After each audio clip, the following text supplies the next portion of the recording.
一起来看精彩短剧《苏念的反击》故事解说。妍美集团的办公室内气氛冰冷压抑，陆衍洲神色淡然地将一份分红协议推到妻子苏念面前，语气随意淡漠，仿佛只是在闲谈天气，毫无半分愧疚。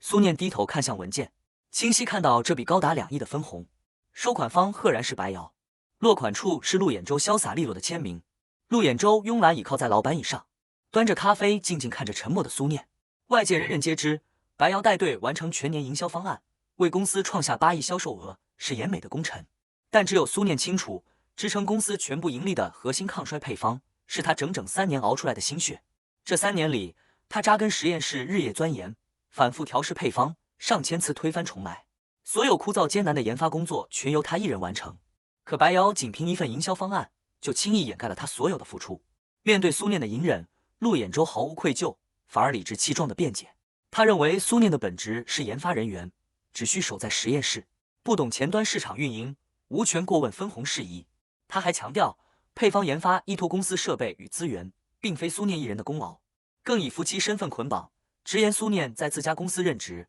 想用资源就该安分守己。为安抚面露不悦的苏念，陆衍洲语气轻佻的许诺，后续会买一条项链补偿他。3年呕心沥血撑起公司8亿营收的核心成果，在他眼中竟只值一条项链，连白瑶2亿分红的零头都比不上。不仅如此，他还告知苏念，次日的公司庆功宴他不必到场，理由是白瑶觉得苏念在场，自己不便发言。苏念听完一切，沉默转身走出了办公室。走出办公室，苏念在走廊尽头撞见了端着2杯咖啡的白瑶。白瑶姿态温柔得体，见到苏念立刻露出礼貌的笑容，主动询问陆总是否在办公室，想要上门送咖啡。苏念神色平静，让他自行进去。当晚，苏念独自回到空旷的实验室，目光落在墙上的3份专利证书上。这是他最大的底气，3项核心配方专利全部登记在他个人名下，且均为婚前注册，具备完整的个人法律效力，和妍美集团毫无权属关联。确认完专利归属，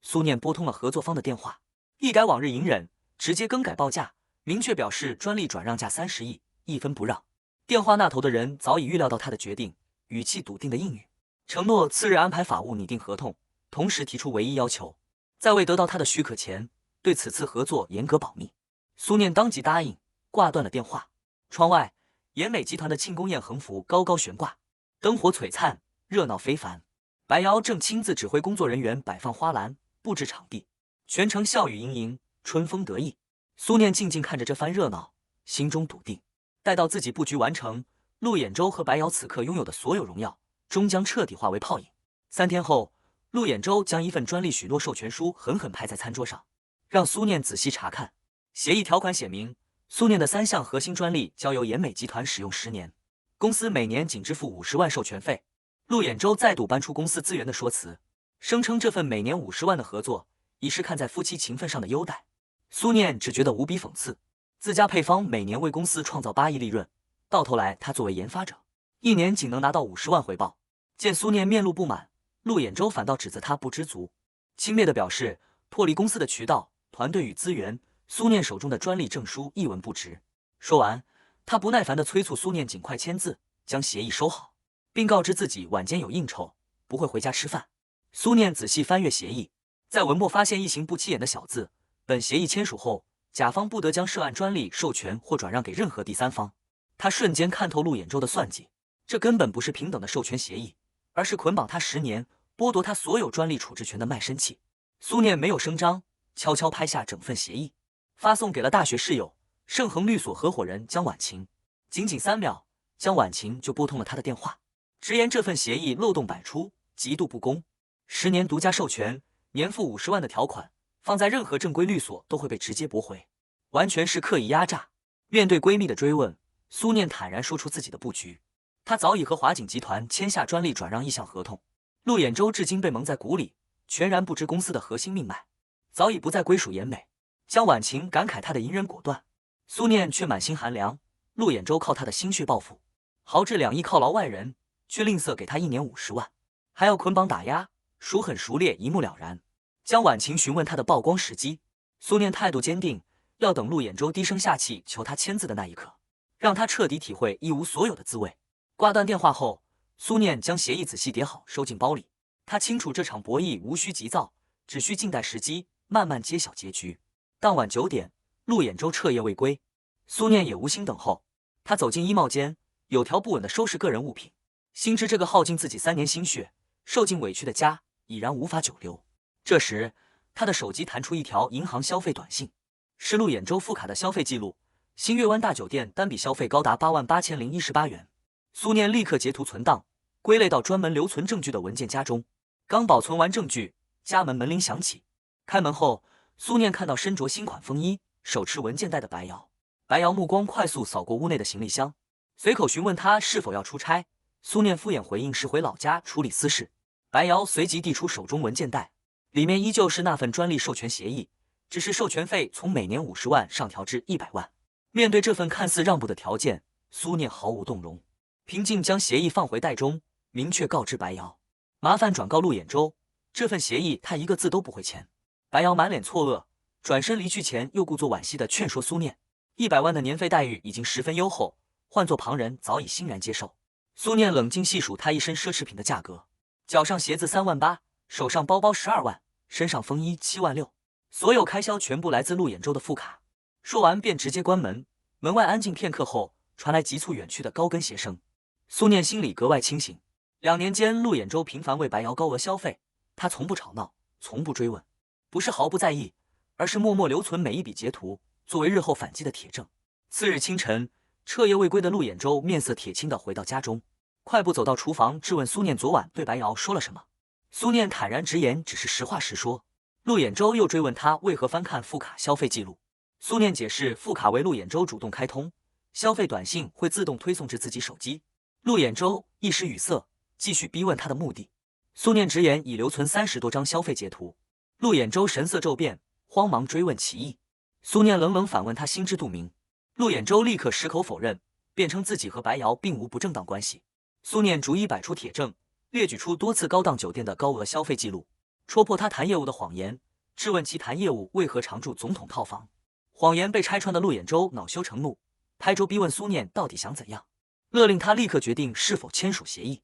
苏念放下手中物件，态度坚决地表明立场：协议绝不签署，即便年费开到1个亿也无用。3项专利是他的婚前个人财产，婚前协议白纸黑字明确与妍美集团无关。陆衍州立刻出言威胁，拒不签字就会影响公司明年全部产品线。苏念淡然表示这是公司的事，与自己无关。陆衍州试图用夫妻关系捆绑他，声称公司有他的一份。苏念立刻反问，发放2亿分红给白瑶时，他为何不念及夫妻情分？陆衍州试图用公司正规财务流程搪塞，苏念直接揭穿，妍美所有大额支出均由他一手审批，所谓流程只是借口。一连串的质问让陆衍州哑口无言，陷入沉默。苏念不再纠缠，拿起包转身离开。面对陆衍州的追问，他直言要去自己的实验室，并非妍美集团的实验室。不等陆衍州反应，电梯门已然合上，彻底隔绝了他的视线。苏念前往的是城东科技园区的华景集团独立实验楼，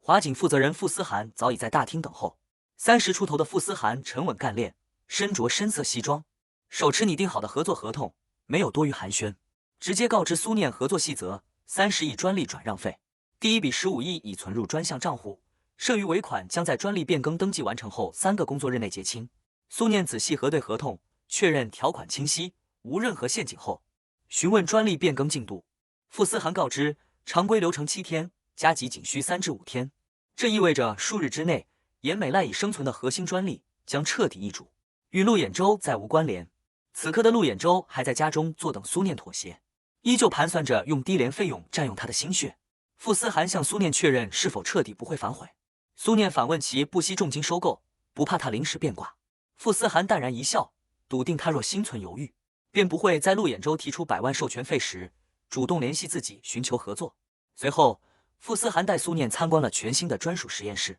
规模是妍美实验室的3倍，所有设备均按苏念发表的论文标准顶配搭建。傅思涵坦言，自己对苏念的了解远超相处3年的陆衍州。他细数苏念的过往履历，师从行业泰斗赵远教授，读研期间发表4篇 SCI 论文，单篇最高影响因子超10分，天赋绝佳，本可继续攻读博士，却因陆衍州一句需要，放弃学业入局妍美。3年来，苏念凭一己之力研发出3项核心技术，撑起岩美全部拳头产品线。可公司所有宣传资料、官网公示中从未出现过他的名字，所有功劳都被悄然掩盖。傅思涵坦诚，30亿不仅是收购专利，更是认可苏念本人的能力，正式邀约他出任华景首席研发官、第3实验室副主任，年薪、股权、分红均可洽谈，让他无需即刻答复，从容考虑。傅思涵离开后，苏念独自伫立在全新的实验室中，想起导师赵远教授的叮嘱，自己是极具天赋的学生，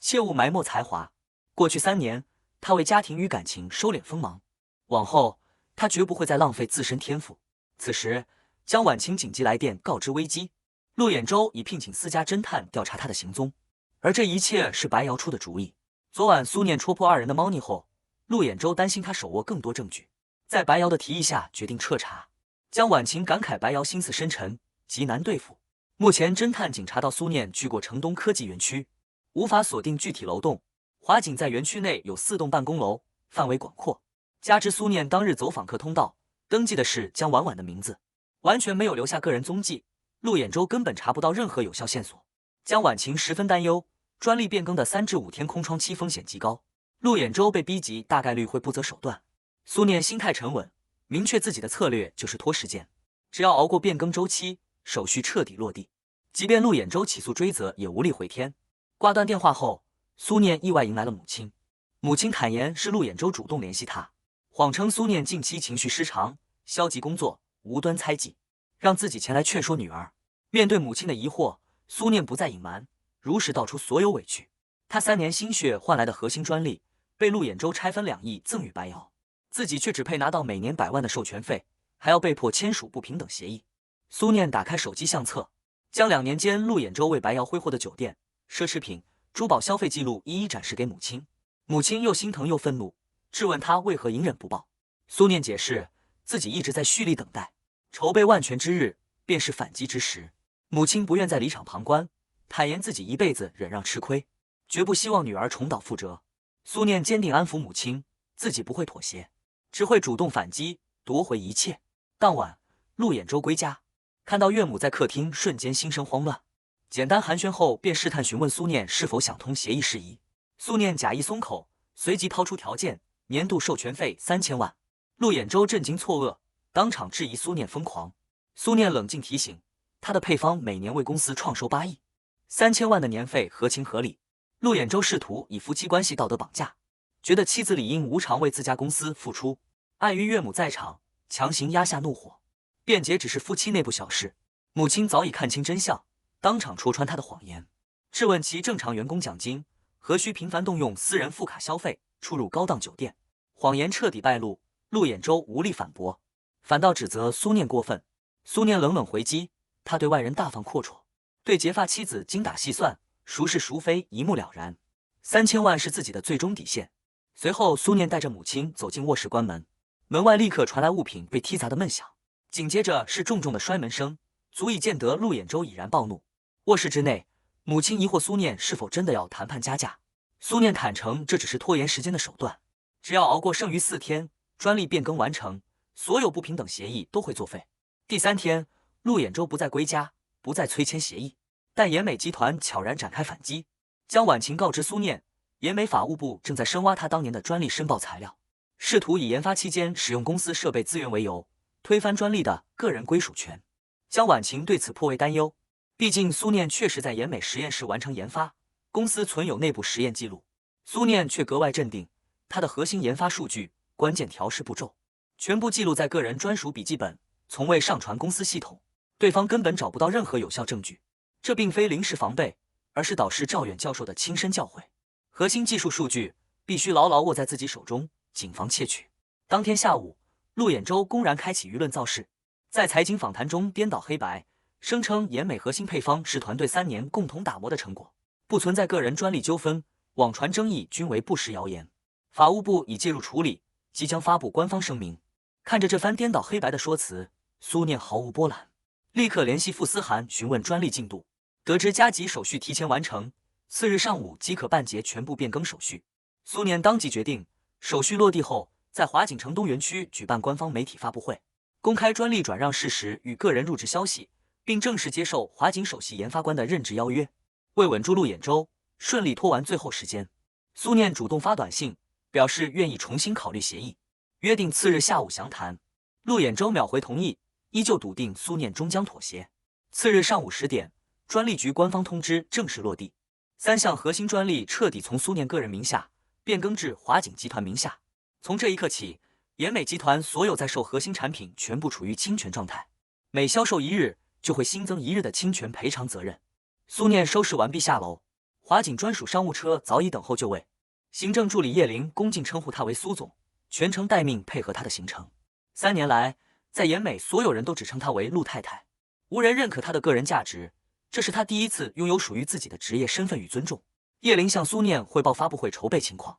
本次邀请了财经日报、新商界周刊、科技之眼、大东方卫视4大主流媒体。傅思涵、华景公关及法务总监全程到场助阵，江婉晴也已确认出席坐镇，筹备周全稳妥。车辆抵达科技园区，华景大楼门口媒体云集，发布会大屏滚动播放着战略发布会字样。距离开场仅剩30分钟时，陆衍舟的电话急促打来，语气不耐地质问苏念身在何处，为何前往城东，催促他立刻敲定协议是否签署，不愿再多做消耗。苏念语气平淡，只让他准时收看大东方卫视经济频道，下午2点自会揭晓答案。发布会大厅内，摄影机全部就位，严阵以待。傅思涵询问苏念是否心生忐忑，苏念眼神坚定，直言自己为这一天隐忍筹备了整整3年，早已无所畏惧。发布会正式开启，傅思涵面向所有媒体与业界同仁官宣2项重磅消息：其一，华景集团以30亿人民币成功收购3项抗衰领域核心专利；